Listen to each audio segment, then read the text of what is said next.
이렇게 해서 우리는 생사의 오물을 벗어나려면 이 오용락, 다시 말해서 이 몸을 중심으로 해서 감각적 지각을 중심으로 해서 일어나는 자아라고 하는 의식을 통해서 우리에게 나타나는 쾌락들을 멀리 해야 된다는 겁니다.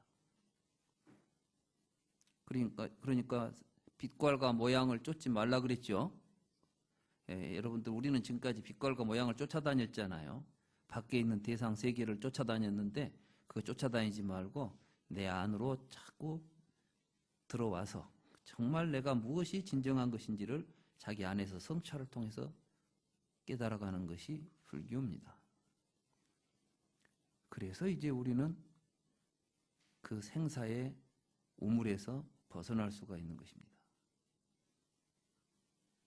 그것은 실질적으로 우리가 해야 될 일이고 현실이고 그것은 가능합니다. 그렇기 때문에 불교는 그 속에 빠져있는 모든 사람들에게는 가장 시급한 공부입니다. 그렇지 않습니까? 지금 생사의 우물에 빠져있지 않는 사람 있습니까? 네? 이 세상의 모든 생명들, 인간들이 모두가 다 생사의 우물에 빠져 있습니다. 그렇기 때문에 불교는 전 인류에게 보편적 진리로서 작용해야 합니다. 우리가 다른 사람들에게 불교를 펼 때도 그 사실에 대한 자각부터 일깨워줘야 됩니다. 불교란 무엇인가? 왜 우리는 불교를 공부해야 하는가? 만약에 자기 자신이 진실로 우물 속에 생사 우물에 빠져 있음을 자각하게 된다면 거기서 나오지 않고 버틸 사람이 있겠습니까? 자기 머리에 지금 불이 났다는 사실을 깨닫게 된다면 불을 안 끄고 버틸 사람이 있겠습니까?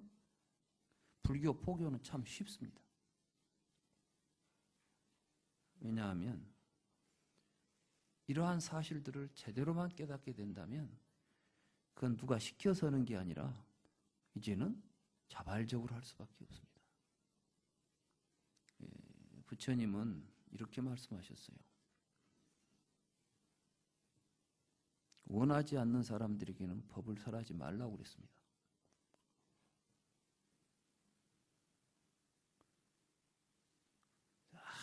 아니라 해도 가서 막 적극적으로 해야 된다는 거예요. 이 법은 자기가 깨닫고 스스로 가는 길이지 억지로 갈 수가 없습니다. 부처님은 이런 말씀도 하셨습니다. 내가 그대들을 법을 가르쳐 줄 수는 있지만 이 법을 실천하는 것은 여러분들의 몫입니다. 마치 망아지를 끌고 물가에 데려갈 수는 있지만 물을 마시는 것은 망아지의 몫입니다. 나는 다만 여러분들에게 이러한 사실을 알려줄 뿐이죠. 알아듣고 그 길을 가면 그 사람 복인 것이고 못 가면 어쩔 수 없습니다. 불교를 놓고 다퉈서도 안 됩니다. 오늘의 주제는 그래서 평화입니다. 불교의 목적이 무엇인가? 나는 이 경을 보고 사실은 처음에 깜짝 놀랐습니다. 이 경은 꿀덩어리 경입니다. 마두라는 것은 꿀이라는 뜻이고 인디카라는 것은 덩어리라는 뜻입니다. 그러니까 이제 꿀덩어리, 마찌마니까야에 나오는 경입니다. 단다빠니 싹가라고 하는 이 단다빠니 싹가라는 것은 이름이 단다빠니 싹가가 아니라 이름을 모르는 사람인데 이 사람이 단다라는 것은 뭐냐면 이제 이 지팡이예요. 지팡이를 들고 다니는 사람이에요. 어느 날 이제 부처님께서 점심 공양을 하시고, 부처님은 항상 하루 한 끼니까, 이제 그러면 이제 점심을 드시면 이제 정오 이전에 식사를 하시잖아요. 그러고 나면 이제 오후가 됩니다. 식사 끝나면 오후가 되죠. 그러면 인도의 그 생활 습관에 보면 이제 덥기 때문에 오후에 오수 시간이 있어요. 좀 잡니다. 부처님도 항상 생활에서 그것이 일상생활입니다. 그래가지고 이제 숲에 들어가서 조용히 앉아서 명상을 하시면서 쉬시거나, 이제 아무튼 점심 먹고 바로 일하지 않아요. 날도 덥고 아마 그런가 봐요. 그래서 이제 이게 이제 싹가라는 말을 보니까 아마 카필라바스투에서 벌어진 일 같아. 이게 부처님께서 이제 카필라성에 가셨죠. 그래가지고 이제 이제 석가족의 마을에 다니시는데, 어느 날 이제 식사 후에 숲에 들어가서 큰 나무 밑에 앉아서 이렇게 이제 명상을 하면서 쉬시려고 하는데, 이 지팡이를 든 석가족 사람인데, 지팡이를 든 사람이 이제 쓱 뒤에 이제 따라오는 겁니다. 부처님이 이제 앞 숲에 들어가니까 뒤에 줄줄 따라왔던 거예요. 그래서 이제 또 이렇게 자리에 앉으니까 이제 이 사람이 지팡이를 든 채로 서서 물었던 것입니다. 이때 이제 단답바니 작가는 세존과 정중하게 인사를 하고 공손한 인사말을 나눈 후에, 이건 이제 정형구입니다.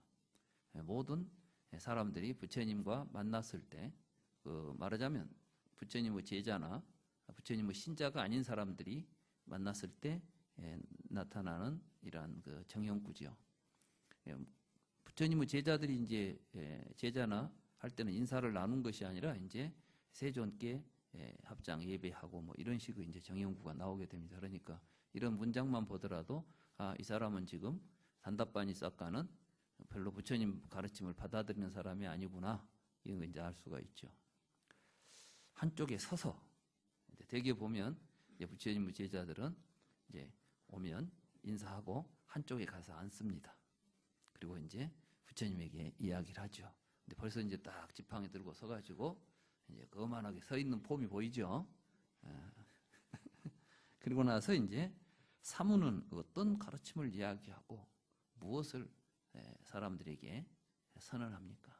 나는 내 가르침은 이런 것이다라고 당신이 선언하는 건 무엇이고, 또 제자들한테는 가르치는 내용이 뭐요?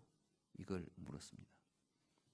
존자여, 나는 천신과 마라와 범천을 포함하는 세간과 사문과 바람과 왕과 사람을 포함하는 인간 가운데서 누구와도 다투지 않고 세간에 머무는 가르침을 이야기하며, 그러니까 이제 부처님이 가르치는 가르침은 누구하고도 다투지 않는다는 겁니다. 그럼 앞에 보면은 이제 뭐냐면 범천신, 마라, 브라만 있죠. 우리가 이제 이걸 알아야 되는데, 인도에서는 이제 이런 천신들이 인간보다 높은 위치에 있으면서 인간을 지배하고 있습니다. 그러니까 이제 인간이 그들에게 헌공하고 헌신하는 대상이죠. 이게 신앙의 대상들입니다. 요즘 말하면 기독교, 유교, 먼교, 이슬람교 있잖아요. 이런 교하고, 그러니까 여호와, 알라, 또 이런 천신들, 이런 거 하고, 또 그 천신 믿는다고 하는 이 중생들, 종교적인 갈등이든 인간적인 이념적 갈등이든 모든 갈등, 이런 갈등 관계를 해소하고 그들과 싸우지 않고 사는 법을 가르친다는 겁니다.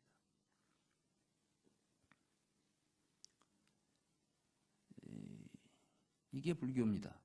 불교는 어떤 종교여가지고 다른 종교를 앞에 어떤 적대시하거나 주적으로 내세우고 공격해가면서 세력을 불려가는 이러한 종교가 아닙니다. 이거 분명히 아셔야 됩니다. 사실은 이제 전략이라는 게 있습니다. 정치인들이 자기 정치 기반이 약해지면 전쟁을 일으켜요. 그럼 어떻게 되겠어요? 지금 나라가 지금 위태로운데 여기서 지금 자질구레한 일 갖고 싸우면 안 되겠죠. 그러니까 자꾸 이제 주적을 만들어야 돼요. 이게 이제 어떻게 보면 참 위험한 짓인데, 그래서 이 정치나 이런 게 사실은 인류의 모든 전쟁은 우리들이 싸우고 싶어서 싸운 게 아니라 권력을 가진 자들이 그 권력을 확대하고 유지하기 위해서 일어난 전쟁들입니다. 그리고 거기에다가 애국심이라는 걸 하나 턱 집어넣어 놓으면은, 자, 대동아 전쟁 때 천황폐하에게 충성하자, 애국하자 하니까 가미가제 특공대가 날아다니고 그때 얼마나 감동적이었겠어요. 가미가제 특공대가 오늘 또 미 군함을 향해서 막 자살 폭격을 해가지고 몇 명이 죽었습니다. 그러면 사람들이 그걸 보고 막 안타깝다 그랬겠어요. 나도 가서 저렇게 죽어야 되는데 막 이러지. 근데 지금 와서 보면 그게 거룩한 죽음이었습니까? 참 얼마나 더러운 치욕적인 전쟁의 희생자였습니까?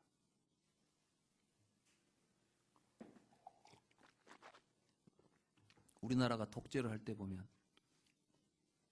이승만은 방공을 국시로 삼고 막 해가지고, 그 뒤에 박정권도 계속해서 남북관계 선거 때만 되면 왠지 막 어디 북한에서 뭔 사건을 일으켜버리고, 자꾸 우리는 그런데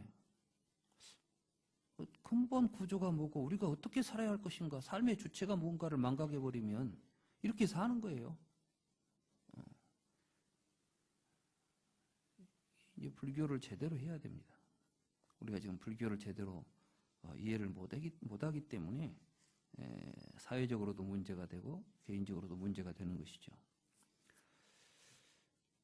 그래서 이제 이게 절대적으로 불교가 지향하는 바는 평화라는 것을 의미하는 겁니다. 부처님은 한 번도 다른 사람하고 다툰 적이 없습니다. 꼬산비 이야기 했었죠? 꼬산비 비구들이 부처님 말씀을 안 듣습니다. 그러니까 부처님이 꼬산비를 떠납니다. 거기 가서 이 못된 놈들 해가지고 싸우지 않습니다. 떠나옵니다. 왜 제바달다가 그렇게 나쁜 사람으로 낙인 찍힌 줄 아십니까? 여러분들은 제바달다가 아주 우리 불교에서는 제일 나쁜 오역죄를 지은 사람이죠. 제바달다가 뭘 이야기했냐면, 왜 부처님은 그렇게 계율을 느슨하게, 뭐 계율이라고 만들어 놓고 엄벌에 처하질 않아요.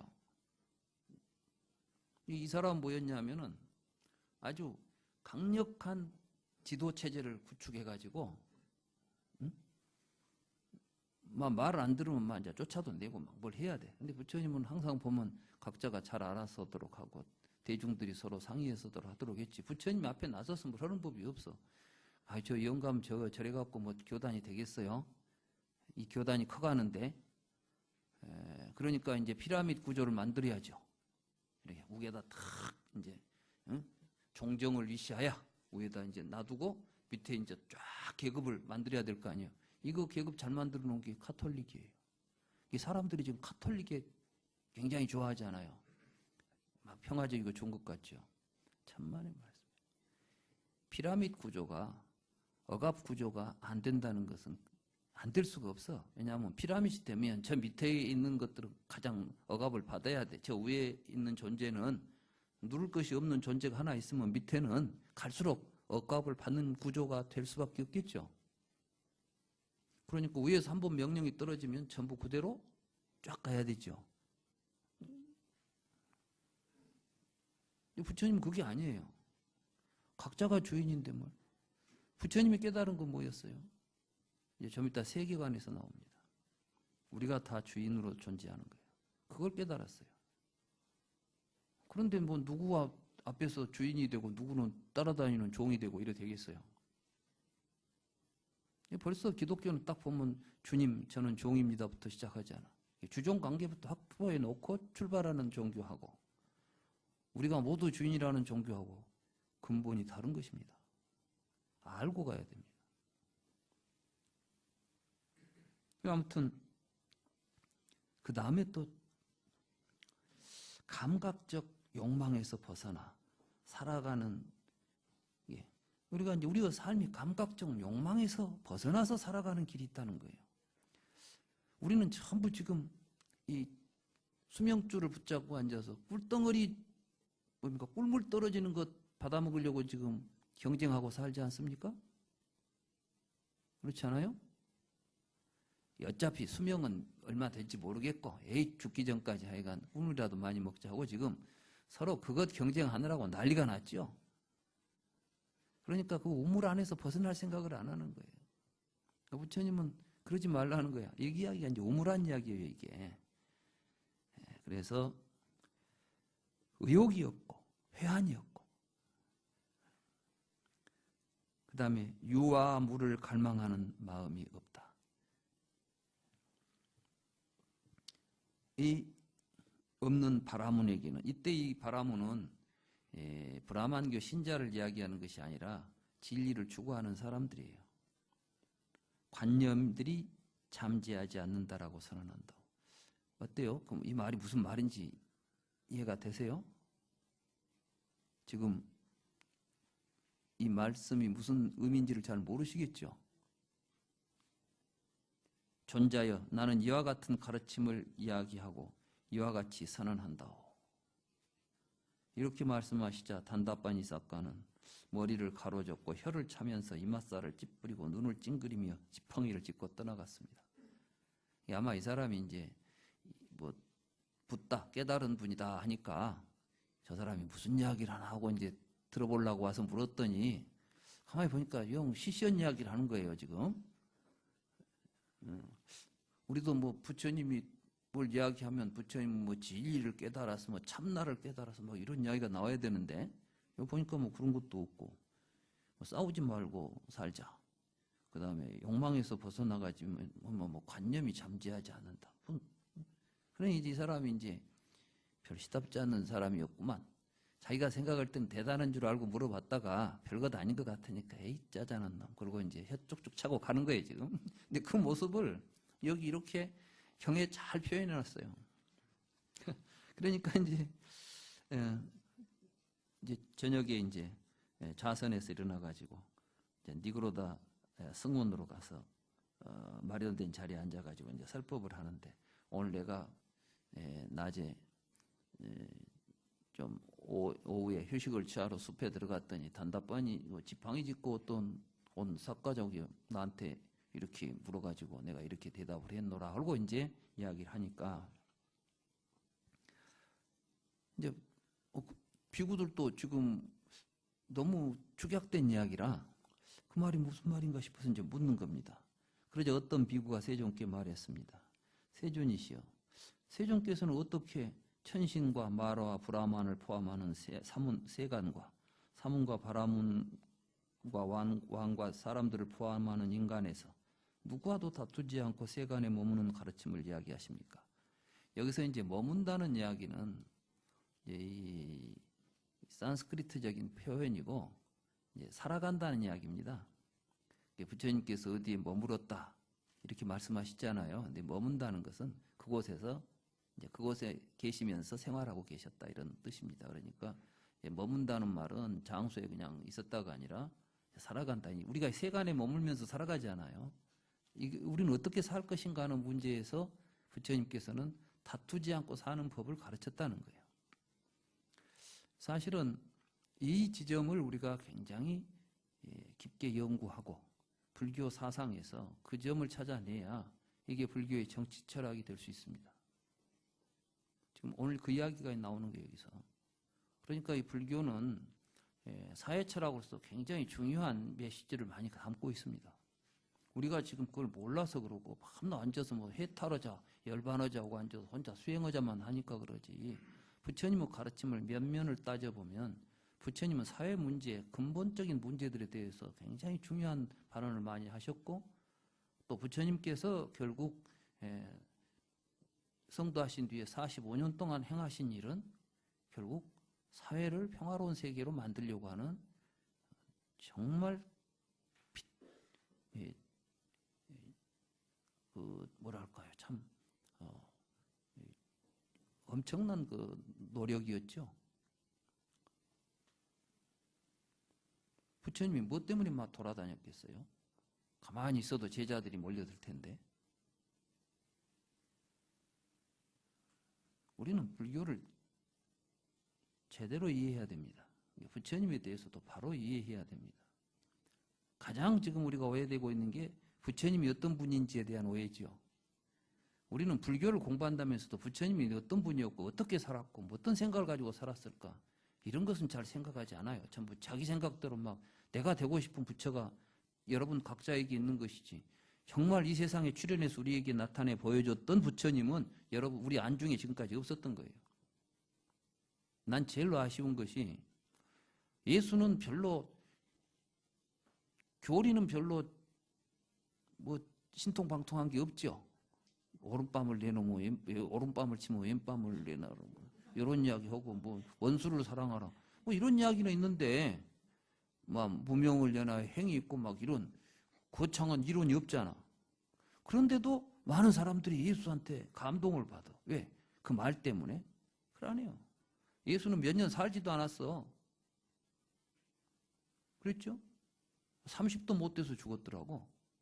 근데 그 청년 예수가 살았던 삶이 사람들에게 감동을 주는 거예요.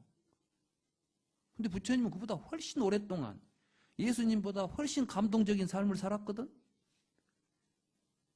근데 그런 감동적인 삶 이야기는 없어. 그 점을 되살려야 됩니다.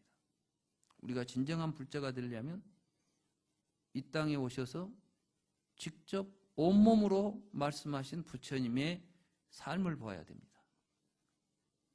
왕자가 어느 날 가장 사랑하는 자식이 태어나는 날, 내가 가족 속에 매몰되어서는 안 되겠다. 인류가 이 고통 속에 있는데 내가 내 자식 붙잡고 앉아 사는 삶을 살아서는 안 되겠구나. 이놈은 내 갈 길에 회방꾼이다. 그래서 라울라라는 이름 하나 지어주고 도망 나오잖아요. 내가 살아보니까 참, 뭔 일 하다가도 자식 일 생기면, 나 요 강의하다가도 자식이 뭔 일 생겼다면 빨리 갈 생각하지. 강의 안 할 거야. 솔직히 그래요. 근데 부처님은 그걸 끊어버린 분이에요. 비정한 아버지가 아니야. 그러면서도 뭐라고 하냐면, 나는 세상의 모든 중생들을 내 외아들 라울라 보듯이 한다. 부처님은 라울라가 너무 사랑스러웠던 거예요. 그런데 그놈이 태어나는 순간 그 사랑이 나를, 내 발목을 붙잡을까 봐서 우리치고 나오는 심정을 우리가 한번 생각해 보자고요. 예수가 십자가에 못 박혀 죽은 것도 거룩하지만 그 정을 끊고 이 세상을 향해서 이 세상의 고통을 끊기 위해서 출가를 단행하시는 모습도 그렇고, 그러고 나서 그 호사스러운 생활을 끊어버리고 그 이후로 단 한 번도 그 호사스러운 생활을 다시 기억하거나 그것으로 돌아가려고 하지 않았다는 사실입니다. 붓다는 그때 입은 그 이제 사냥꾼이 걸치던 그 옷하고 바꿔 입죠. 그리고 이제 수행자의 길에 들어서잖아요. 평생 동안 부처님이 입었던 옷은 분소입니다. 말하자면 화려하고 좋은 의상을 입지 않았다는 것이에요. 그리고 부처님은 평생 맨발로 다녔습니다. 그게 무슨 뭐 부처님이 뭐 신발 없어서 그때는 다 맨발로 다니냐. 천만의 말씀. 아, 왕들이 왜 맨발로 다니겠어요? 왜 부자들이 맨발로 다니겠어요? 가죽이 없었겠어요? 이미 그들은 마차를 끌고 다니면서 엄청난 문화를 가지고 있는 민족들인데. 인도 당시에, 부처님 당시의 문화는 세계에서 가장 최고의 문화를 누렸던 그 시대입니다.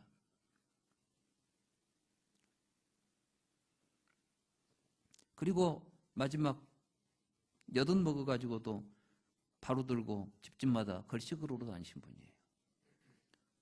그러다가 길거리에서 쓰러져 돌아가신 거예요. 이게 바로 우리가 말하는 그 설화쌍수예요. 쉽게 말하면 숲길 가다가 큰 나무 밑에서 돌아가신 거야.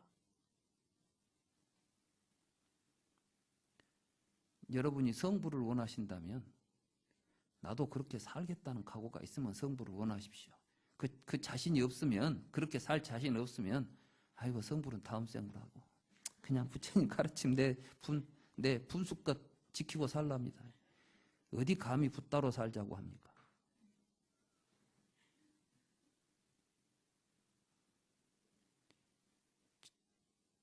가소롭죠.